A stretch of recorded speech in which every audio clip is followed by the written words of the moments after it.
각계각층에 침투해서 반 대한민국, 반 자본주의, 반 미국, 친북한 지하당을 혁명의 사령탑이고 가짜 뉴스를 양성해서 국내 이 종북 좌익하고 북한하고는 어떠한 관계입니까?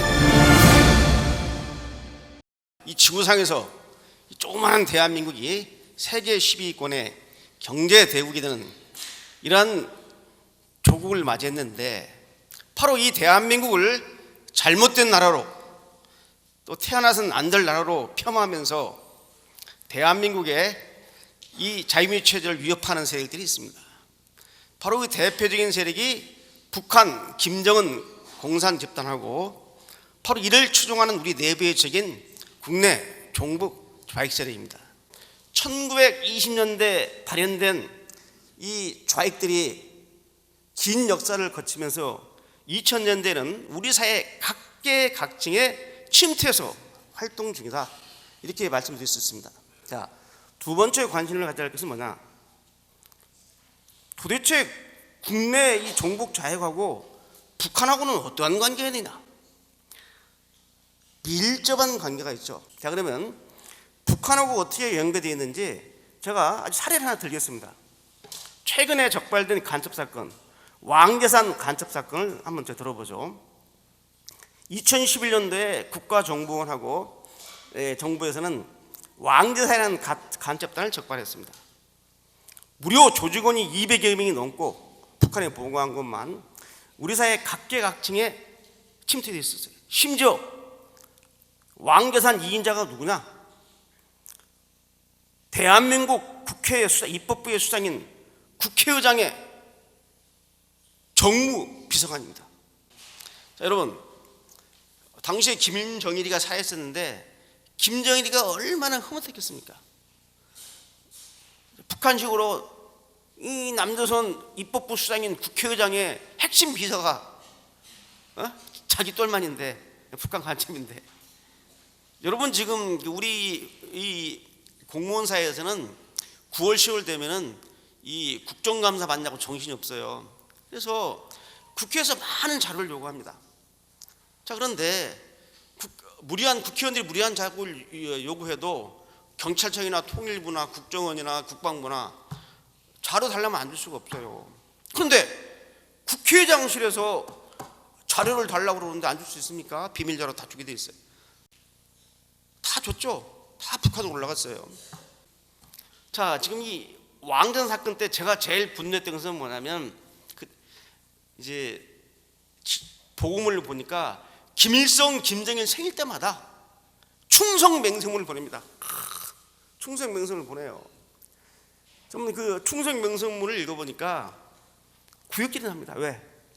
자기 어머니 아버지 생일날 전화로 생일 축하한다고 말 한 번 나눈 놈들이 김일성, 김정일이가 뭐라고 생일 때마다 그냥 그런 미사옥 찬양곡을 써 용기어청 가는 소리 가라 해요. 그 다음에 이제 결정적으로 제가 분노했던 것은 뭐냐면, 대한민국의 시스템이 얼마나 약한지 아십니까? 자, 이 왕재산 애들이 지난 김대중 노무현 좌파 정부 때 민주화 운동가로 인정이 돼서 3명이 국무총리 소속의 민주화운동 보상심의위원회가 있었어요, 지난 정부 때. 그래가지고 민주화운동한 희생자들 갖다 보상해준다 그래서 민주화운동 같은 걸 주고 그들한테 보상금을 줬어요. 부산 동호대 때 이 경찰관 불태 죽인 놈들도 민주화운동가야. 무려 21억 원을 타갔습니다, 보상금으로, 여러분이 낸 세금으로. 그러니까 대한민국 정부는 간첩들한테 용돈 주고 민주화운동가 주고 북한은 노래운동 주고, 이러한 불행한 시대가 있었어요. 그때 정부 핵심부에 있던 인사가 이제는 지금 현 국면에서 유력한 대권 후보가 돼서 활동 중이죠. 제가 이 선거법 위반 문제이기 때문에 말씀을 안 드리는데, 그분도 그 책임을 면할 수 없는 거죠. 제가 이 왕재산 사건을 말씀드린 이유는 실증적인 증거입니다. 북한하고 국내 종북이 어떻게 연결되어 있는지. 자, 그렇다면은 왜 이렇게 북한은 국내 종북에 열을 올리는지. 이건 일찍이 김일성 이런 말을 했어요. 물고기가 물을 떠나서는 살 수 없듯이 남한 혁명은 1차적으로 남한 인민들이 하는 것이다. 따라서 남한 인민들의 혁명적 역량을 키워주고 높여주는 게 필요하다. 그래서 우리 내부에 있는 이게 북한에서 직접 난파된 간첩이 여기서 활동을 하는 것도 중요하지만 그들이 우리 내부에서 포섭을 해서 그들로 하여금 남한 혁명을 하게 해주라 라는 지시가 있었어요. 그래서 이걸 지하당이라고 하는데, 이 원래 내년의 조직론에 의하면은 이 내년은 이 지하당을 어떻게 보냐, 지하당을 혁명의 사령탑이고 참모부라고 보는 겁니다. 제가 이제 강조하는 얘기는 뭐냐면, 국내 종북 세력들이 직접 북한과 연결돼서 투쟁을 하고 있고, 그리고 사이버 공간뿐만 아니라 오프라인 공간뿐만 아니라 사이버 공간도 활용을 하고 있는데, 그러면 그들이 지향하는 것은 뭐냐? 딱 네 가지입니다. 반 대한민국, 그들이 지금 외치는 구호 유인물 사이버상에서 투쟁하는 것은 반 대한민국 구호가. 두 번째, 반 자본주의. 세 번째, 반 미국. 네 번째, 친북한. 이러한 내용이 국내 종북들이 외치는 구호에, 그들이 발행하는 유인물에, 그들이 운영하는 인터넷 사이트에 다 나와 있어요. 그래서 지금 우리 민족끼리 구국전선, 백두뇌, 메아리 등등해서 무려 160개 정도의 그 북한이 직영하나 또는 북한이 대리 운영케 하는 종북 웹사이트를 통해서 사이버전을 벌이고, 그 북한이 트위터라든지 페이스북, 유튜브에서 1000여 개 계정을 가지고 있어요. 이를 통해서 가짜 뉴스를 양산해서 지금 대한민국의 대선판을 어지럽히고 있습니다. 자, 지금 대한민국의 상황이 어떻습니까? 전대미분의 대통령 탄핵이라는 이런 상황이 결정이 돼가지고 조기 대선 국면으로 가다 보는데 가짜 뉴스가 범람합니다. 그래서 제가 지난주 세미나 때 한국의 대선과 북한의 대남 정치 공격이라는 그런 주제의 세미나를 하면서 북한이 어떻게 대선판에 개입하고 뭘 하고 있는지를 그때 이제 제가 공개를 했는데, 이 가짜 뉴스가 왜 무섭냐면요, 대선이 얼마 안 남았는데 특정 후보에 대해서 흑색전전을 하게 되면은 그 SNS상에서 나도는 이 흑색전전이 내용이 뭐냐, 이거 아니다 라고 해서 해명할 기회를 줘야 되는데 해명할 기회도 없이 대선으로 가버립니다.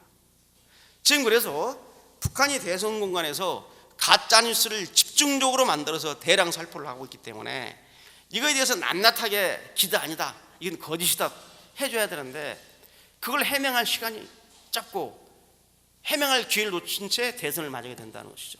그래서 이번 대선을 앞두고 여러분께서 정말 이 대한민국의 자유민주 체제를 지킬 이런 후보를 잘 고르시는 게 대한민국의 미래에 중요하다는 말씀을 드리고, 어떻게 해야 되느냐 하고 강의를 마칠까 합니다. 첫째, 간단히 말씀드릴게요. 첫째는 뭐냐면, 운동을 하기 위해서는 세 가지 요소가 잡혀야 됩니다. 첫째가 뭐냐, 첫째가 철학이, 사상이 있어야 돼요.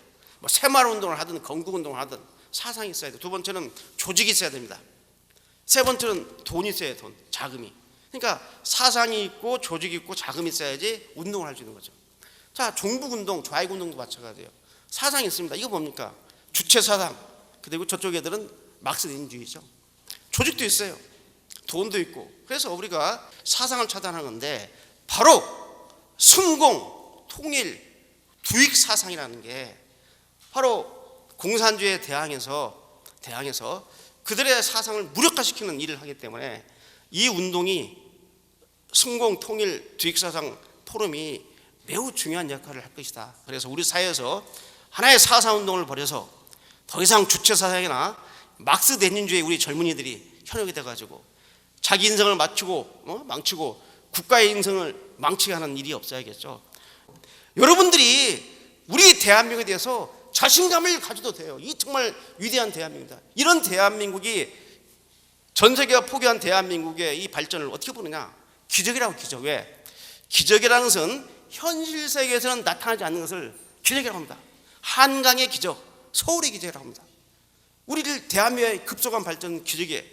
그래서 전 세계가 우리 급속한 발전한 대한민국을 벤치마킹해서 이렇게 노력하고 있는데 북한하고 북한을 추구하는 종북 세력이 이러한 위대한 대한민국을 파괴하고 이걸 허물뜨리려고 하는 공작을 하고 있는데 여러분 더 이상 우리가 북한 김정은 똘마니하고 김정은하고 김정은 똘마니인 종북 세력한테 우리 대한민국의 미래를 맡기서는 안 되겠죠. 여기서 중요했던 동력이 뭐냐? 그 동력 중에 하나가 뭐냐면 튼튼한 안보였습니다. 튼튼한 안보, 그 다음에 잘 살아보겠다는 국민들의 의지, 내셔널 윌, 그리고 열심히 적은 월급에도 적은 급여에도 불구하고 노력해준 이 근로자들, 산업화 세력들, 또 여기에 훌륭한 지도자의 국가 경제 발전 계획, 이러한 것들, 높은 또 교육열, 이러한 것들이 어우러져서 전 세계 10위권의 경제 강국이 된 겁니다. 이러한 대한민국을 10위권의 선진 강국으로 드높이기 위해서 바로 앞에 계신 여러분들께서 더욱 승공, 통일, 두익사상을 발전시켜서 선진 강국을 이루시기 바랍니다. 오늘 감사합니다.